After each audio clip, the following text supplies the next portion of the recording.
Welcome back to the third part of rules of wealth.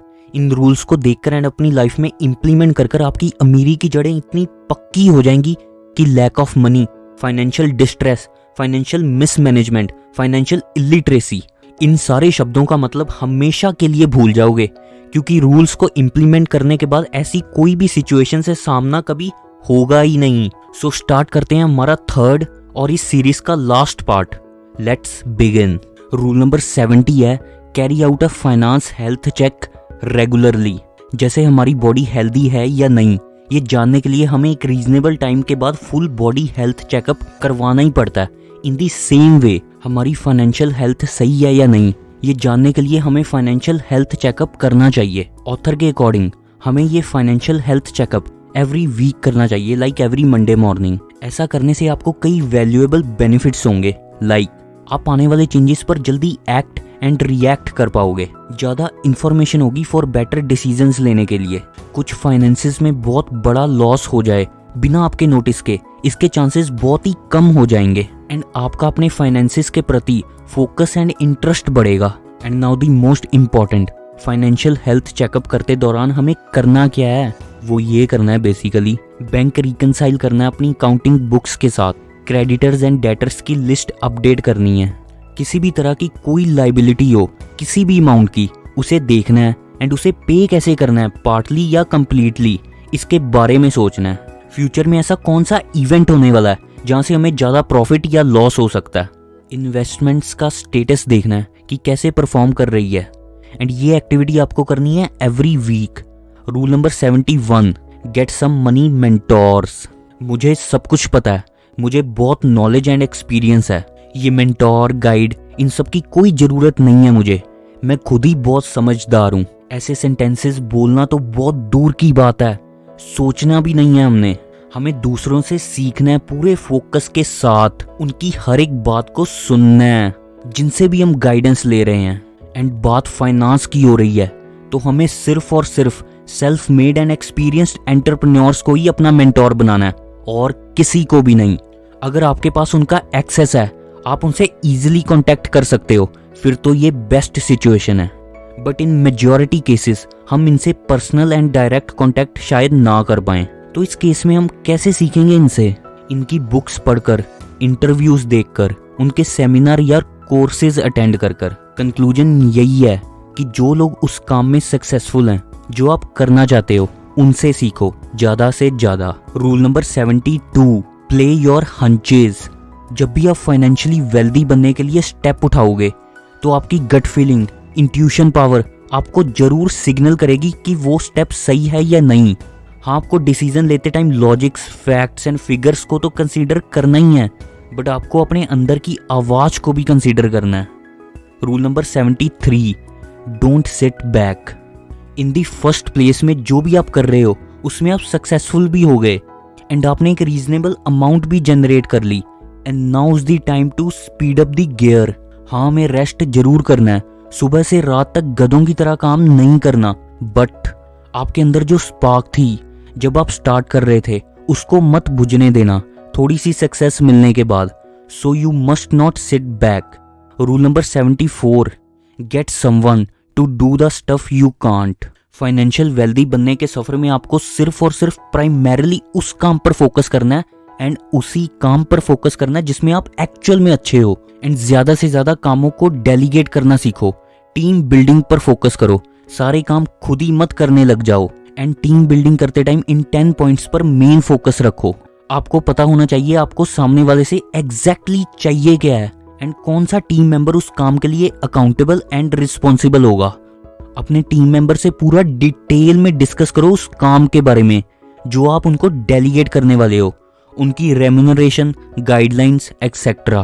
Team members robot या machine नहीं है, एक emotional human being है, उनकी केयर करो, उनको काम करने के लिए मोटिवेट करो, उनको अपने बिजनेस के लॉन्ग टर्म विजन के बारे में बताओ, उनकी राय लो, उनको बोलने का मौका दो, बेसिकली उनको इन्वॉल्व करो डिसीजन मेकिंग में। अगर वो कोई गलती करते हैं तो उन्हें प्यार से समझाओ, उस गलती की इंटेंसिटी बताओ ताकि वो आगे से ना करें एंड उनको सबके सामने किसी भी सिचुएशन में मत डांटो, अकेले में उनकी गलती करेक्ट करो।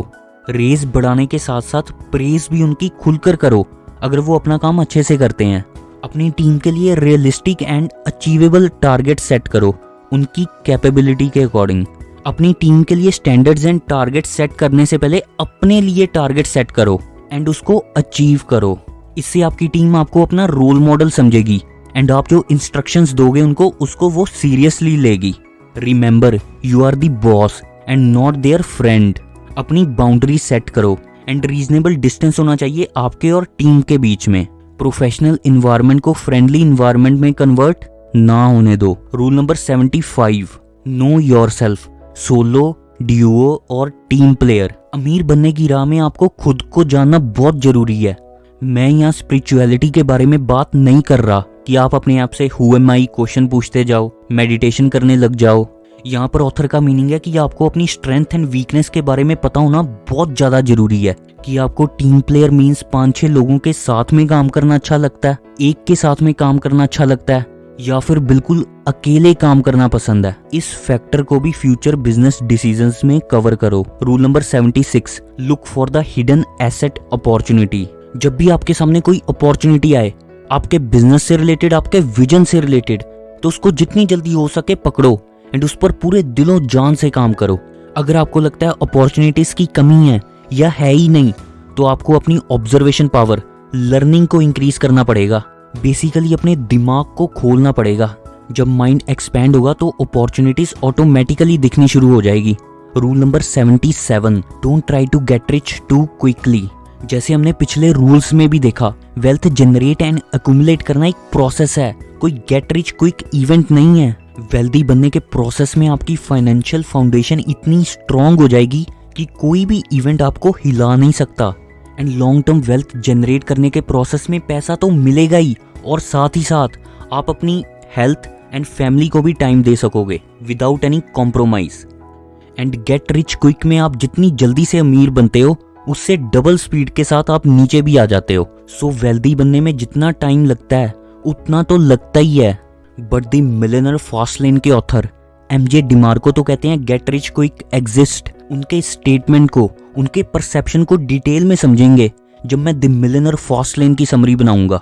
So till the time just hit the subscribe button with due respect of your time. दोस्तों, मैं यहाँ पर आपको बताना चाहता हूँ कि हमारी कंपनी आपकी लाइफ में कैसे वैल्यू ऐड कर सकती है। अगर आप अपना एक बिजनेस कर रहे हो तो आप जानते होंगे कि बिजनेस का एक बहुत ही इंपॉर्टेंट एस्पेक्ट होता है बिजनेस के कंप्लायंसेस। एंड इसी एस्पेक्ट को केटर करने के लिए हमारी कंपनी आपके लिए लेकर आई है एक वैल्यूएबल सब्सक्रिप्शन। इसमें आपको सर्विसेज मिलेगी like accounting services, GST return filing services, income tax return filing, TDS TCS return filing services.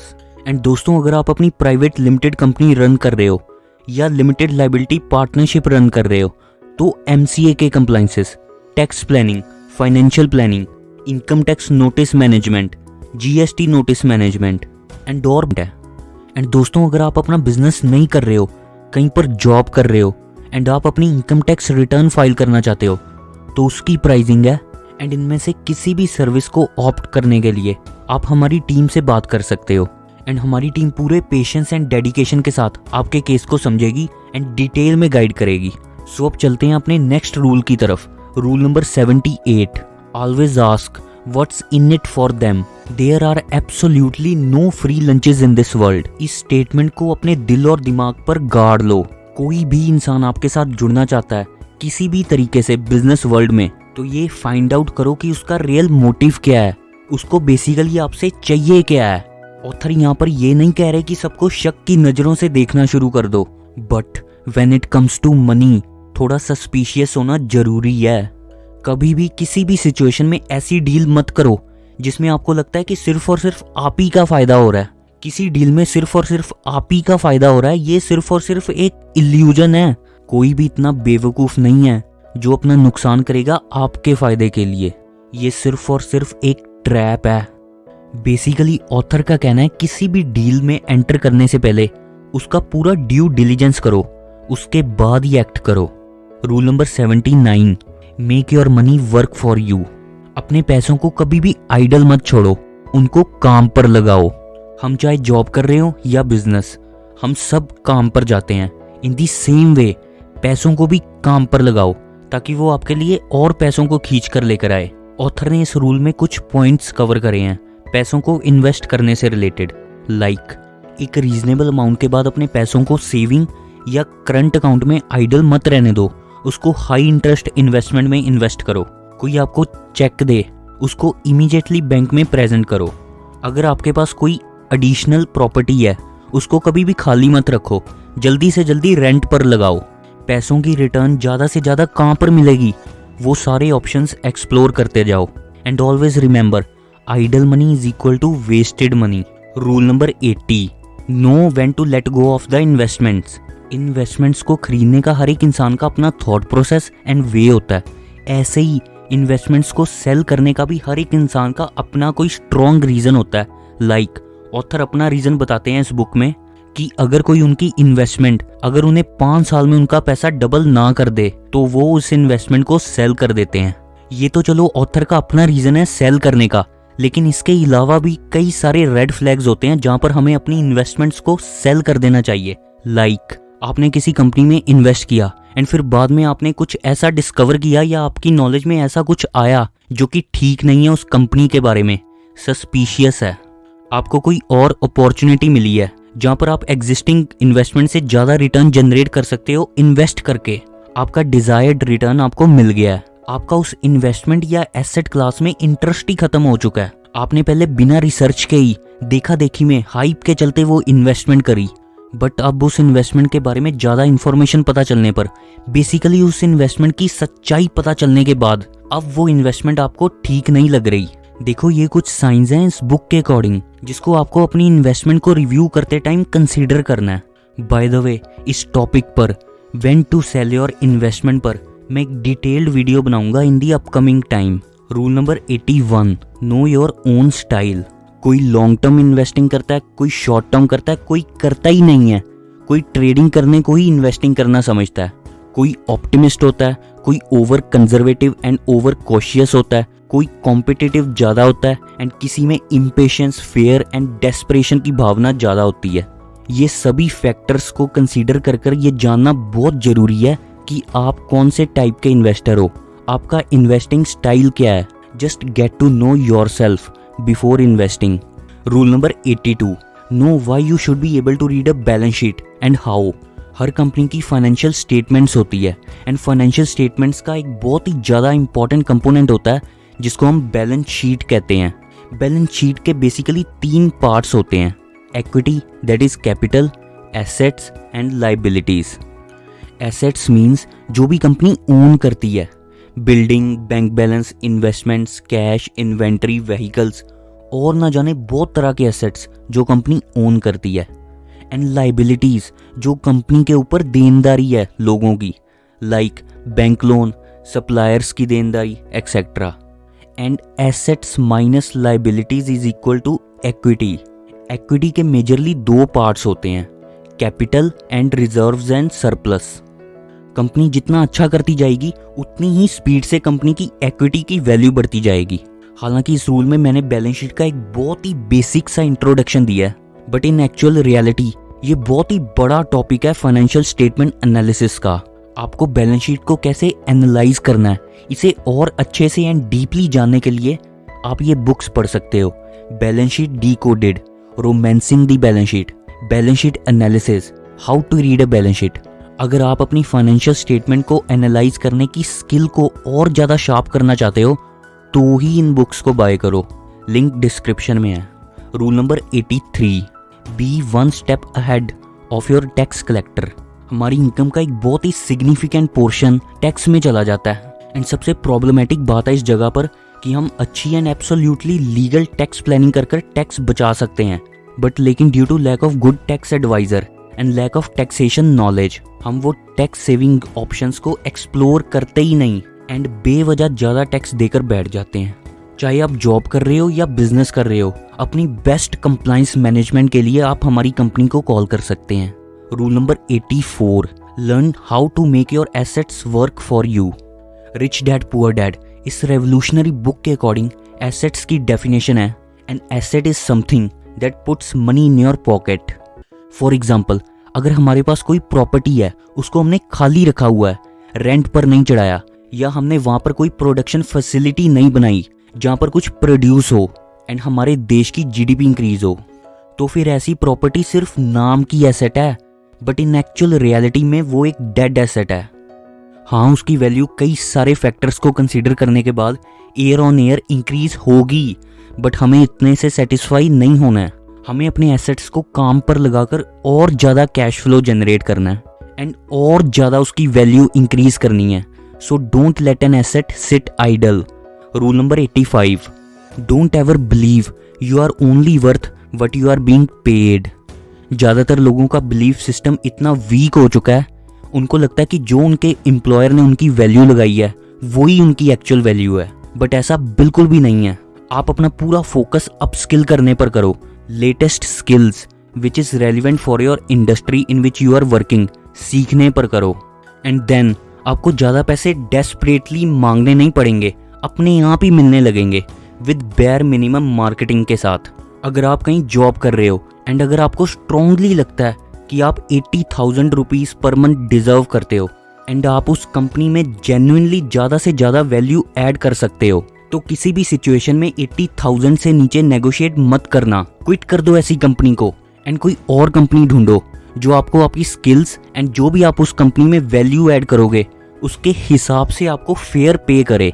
So always remember you are worth more. Rule number 86, don't follow the same route as everyone else.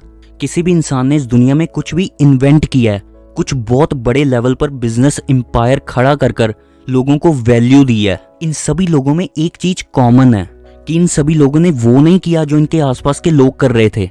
इन सब ने हटके कुछ creative किया, ज्यादा hard work किया। That's why ये लोग आज यहाँ पर है। Out of the box thinking का मतलब ये नहीं है कि हम कुछ सेंसलेस करना स्टार्ट कर दें या एरोगेंट होकर बैठ जाएं या किसी से भी कुछ डिस्कस ना करें, एडवाइस ना लें। Out of the box thinking का बेसिक सा मीनिंग है कि हम कुछ ऐसा करने के बारे में सोचें जिससे लोगों की लाइफ में, सोसाइटी में ज़्यादा वैल्यू ऐड हो सके उन लोगों के मुकाबले जो कुछ क्रिएटिव नहीं करते, एंड इसके थ्रू ही हमारी लाइफ में भी वैल्यू ऐड होगी एंड ये एक परफेक्ट विन विन सिचुएशन बन जाएगी। फॉर एग्जाम्पल, बिल गेट्स ने माइक्रोसॉफ्ट बिल्ड की, सोसाइटी में वैल्यू ऐड करी एंड सोसाइटी ने उनको बिलियनर बना दिया। So think out of the box. Rule number 87, shop for quality. अगर आप शॉपिंग करने जा रहे हो तो 5 हल्की क्वालिटी की शर्ट्स खरीदने की जगह एक हाई क्वालिटी की शर्ट बाय करो। लॉन्ग टर्म में सेविंग ही होगी इससे, क्योंकि वो जो एक महंगी शर्ट खरीदी है वो ज़्यादा टाइम तक चलेगी, कलर्स फेड नहीं होंगे, शेप खराब नहीं होगी एंड आपको एक सुपीरियर फील देगी। एंड अगर आप कुछ पैसे बचाने के चक्कर में चीप क्वालिटी की शर्ट ले आते तो वो बहुत ही जल्दी ख़राब हो जाती एंड आपको फिर दोबारा नई शर्ट खरीदनी पड़ती एंड आपके अल्टीमेटली ज़्यादा पैसे खर्च होते इस केस में। So shop for quality. Rule number 88, check the small print. किसी भी सिचुएशन में कभी भी कोई भी डॉक्यूमेंट साइन नहीं करना बिना टर्म्स एंड कंडीशंस पढ़े। जब भी हम किसी से भी कोई भी डील कर रहे हैं एंड उस डील में कॉन्ट्रैक्ट साइन करना है, चाहे वो 10 पेजेस का हो या 1000 पेजेस का, आपको ये मिनिमम 3 पॉइंट्स तो चेक करने ही है उस डॉक्यूमेंट में। फर्स्ट है कि चेक करें कि उस कॉन्ट्रैक्ट में वो टर्म्स कवर हैं जो आपने डिमांड करी थी।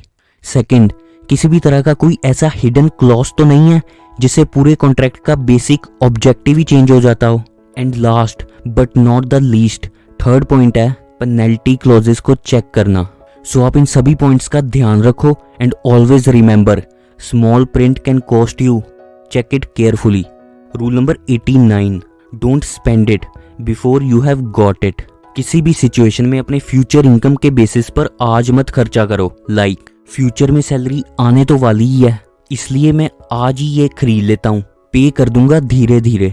इसी सोच की वजह से मेजॉरिटी लोगों की सैलरी महीने की 20 तारीख तक पहुँचते ही ख़त्म हो जाती है एंड वो बहुत डेस्परेटली वेट करते हैं नेक्स्ट सैलरी का। सो आप बिल्कुल भी ऐसा मत करो एंड कोई भी चीज़ लोन पर खरीदने से पहले अपने आप से ये 4 क्वेश्चन पूछो। क्या ये जो चीज़ मैं खरीदने वाला हूँ, मैं इसके लिए 30 दिन तक वेट कर सकता हूँ? इस 30 दिनों में आपको ऑटोमेटिकली पता चल जाएगा कि आपको वो चीज़ की एक्चुअल में नीड है या वो बस आपकी टेम्पटेशन है। सेकंड, क्या आपको वो चीज़ सच में चाहिए? अपनी नीड्स को एनालाइज करो। क्या आप उसको यूज करोगे भी? जो आप उसके लिए लोन ले रहे हो, क्या वो ऐसी तो नहीं पड़ी रहेगी? थर्ड, अगर मैं आज लोन ले लूँ सामान खरीदने के लिए, एंड अगर कल को मेरी सिचुएशन चेंज हो गई या कोई इमरजेंसी आ गई, तो उसके लिए प्लानिंग करी है मैंने या नहीं? कहीं मैं फंस तो नहीं जाऊंगा लोन ट्रैप में फ्यूचर में? फोर्थ है, अगर फ्यूचर में कोई बहुत ही बड़ी एंड आज से बेटर अपॉर्चुनिटी आई जहाँ पर आपको पैसों की नीड पड़ी, क्या उसके लिए फ्यूचर में आपके पास पैसे रहेंगे जो आज ही आप सारा पैसा स्पेंड कर रहे हो? So don't spend it before you have got it. Rule number 90, put something aside for your old age, no more than that. Economic Times के एक सर्वे के अकॉर्डिंग मेजॉरिटी इंडियंस के पास कोई रिटायरमेंट प्लान है ही नहीं। जब भी हम अपनी यूथ एज में होते हैं तब हमें ये रिटायरमेंट प्लानिंग करनी, ये सब बकवास एंड इररेलेवेंट लगता है। बट अगर आप अपनी ओल्ड एज में भी फ्रीडम के साथ, इज्जत के साथ 100% इंडिपेंडेंट रहना चाहते हो तो आपको रिटायरमेंट प्लानिंग करनी ही पड़ेगी। रिटायरमेंट प्लानिंग करनी कोई चॉइस या ऑप्शनल नहीं है, ये मैंडेटरी है। एंड रिटायरमेंट प्लानिंग के लिए इंडिया में बेस्ट टूल है, that is national pension scheme, NPS। इसके ऊपर भी मैं आने वाले टाइम में डिटेल्ड वीडियो बनाऊंगा। Rule number 91, put something aside for emergencies, rainy days, that is the emergency fund. Sudden accident, sudden job loss, sudden legal problems, act of gods like flood, earthquakes, tsunami, fire, recession, pandemic, इन सब की वजह से जो पैसों की कमी होती है एंड उस कमी के होने की वजह से जो एंग्जाइटी, स्ट्रेस एंड डिप्रेशन होता है, अगर आप उससे बचना चाहते हो तो आपके लिए emergency fund build and maintain करना बहुत ही ज़्यादा इंपॉर्टेंट है। Now the main question, emergency fund का साइज कितना होना चाहिए? जो भी आपकी मंथली इनकम है, नॉट मंथली एक्सपेंसेस, उसके 12 गुना होना चाहिए। फॉर एग्जाम्पल, अगर आपकी मंथली इनकम 50,000 है तो आपके इमरजेंसी फंड की अमाउंट होगी 50,000 into 12, that is 6 lakh rupees. And ये 6 लाख रुपए आपको लिक्विड म्यूचुअल फंड में रखना है। एंड जब आप ये बिल्ड कर लोगे तो यकीन मानिए आपका कॉन्फिडेंस बहुत ही ज़्यादा बढ़ जाएगा। एंड पैसों की कमी की वजह से होने वाली एंग्जाइटी, स्ट्रेस, डिप्रेशन, ये सारे शब्द आपको छू भी नहीं पाएंगे। Rule number 92, you paid what for it. हमने रूल नंबर 87 में देखा कि हमें क्वालिटी शॉपिंग करनी चाहिए, सिर्फ और सिर्फ कुछ रुपए बचाने के चक्कर में चीप क्वालिटी बाय नहीं करनी चाहिए। ये एब्सोल्युटली राइट है। बट अगर हमें दिखाई दे रहा है कि सेम फीचर्स एंड क्वालिटी में सेम चीज सस्ती मिल रही है कहीं और पे, मीन्स जो हम बाय करने जा रहे हैं उसका exact and same alternative come price में अवेलेबल है, तो हमें वो कंसिडर करना चाहिए।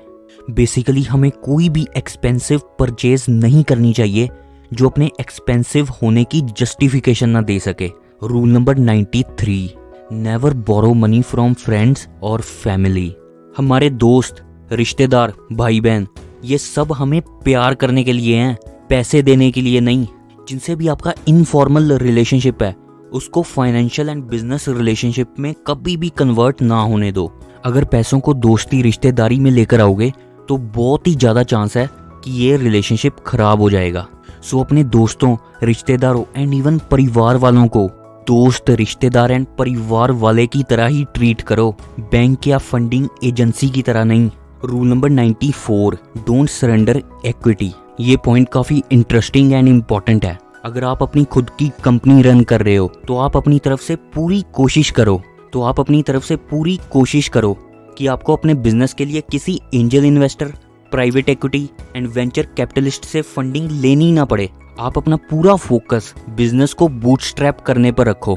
बूटस्ट्रैपिंग मीन्स बिजनेस से जो भी पैसा आप कमा रहे हो उसका एक बड़ा हिस्सा वापस उस बिजनेस में लगाना है ताकि वो बिजनेस और बड़ा बन सके अपने खुद के कमाए हुए पैसों से, ना कि लोन लेकर या इक्विटी देकर मिले हुए पैसों से।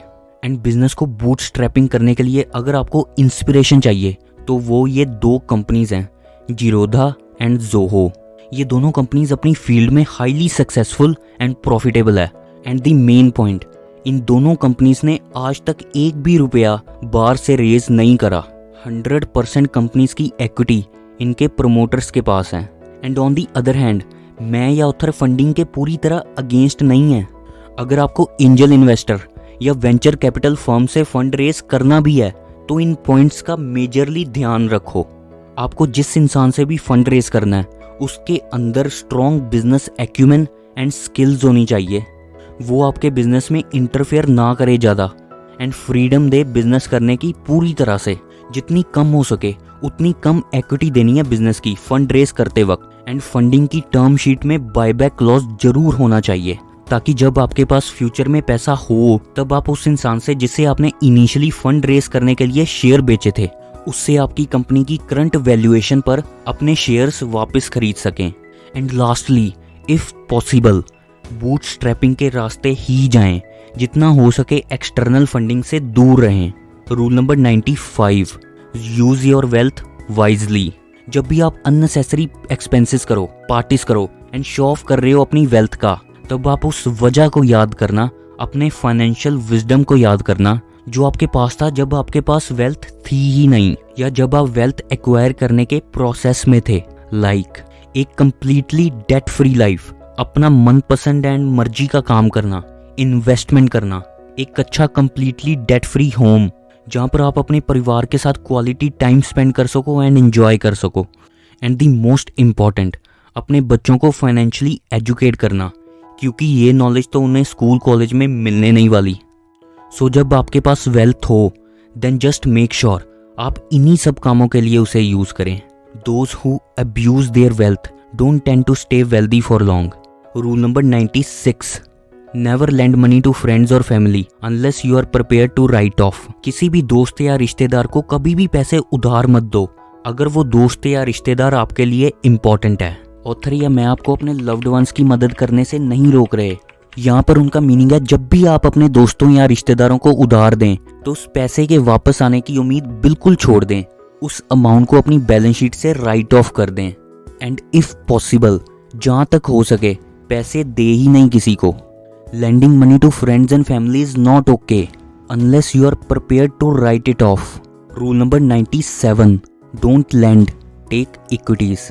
कोई भी एंटरप्रेन्योर अगर अपने बिजनेस के लिए आपसे फंडिंग रेज करने आए तो उसको लोन देने की जगह उसकी कंपनी में हिस्सेदारी दैट इज इक्विटी मांगिए क्योंकि इक्विटी के रिटर्न्स डेट इंस्ट्रूमेंट से फार हायर होंगे अगर वो कंपनी सक्सेसफुल हो गई। Rule number 98, know when and how to say no and yes. जब भी आपके पास थोड़े ज़्यादा पैसे होने लग जाएंगे तब बहुत से लोगों की नज़र आप पर होगी एंड वो आपको घेर लेंगे। लाइक कुछ ना कुछ completely useless and irrelevant insurance policy या कोई और फाइनेंशियल इंस्ट्रूमेंट बेचने लगेंगे।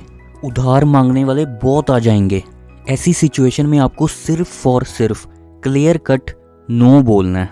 एंड हाँ, अगर आपके पास कोई जेन्युइन इन्वेस्टमेंट अपॉर्चुनिटी आए एंड हाँ अब तो आप में इतनी विजडम एंड फाइनेंशियल एजुकेशन आ ही चुकी होगी कि आप fake and real investment opportunity में फ़र्क पहचान सकें, तो जेन्युइन इंसान एंड रियल अपॉर्चुनिटी में इन्वेस्ट करने के लिए after due diligence and analysis हाँ बोलना है। Rule number 99, you really can't take it with you. पैसा आपके साथ ऊपर नहीं जाएगा। इस रूल में ऑथर ने कोई नेगेटिव एस्पेक्ट में या आपको वेल्थ एक्वायर करने के लिए डिस्करेज नहीं किया है। यहाँ पर ऑथर कह रहे हैं कि पैसे बहुत ज़्यादा कमाओ बट पैसों के एडिक्ट मत बन जाओ। उसको अपनी लाइफ का सेंटर पॉइंट मत बनाओ। अगर बनाओगे तो आप अपनी ज़िंदगी में और जो बहुत ही ज़्यादा खूबसूरत एंड वैल्यूएबल थिंग्स हैं उसको भूल जाओगे।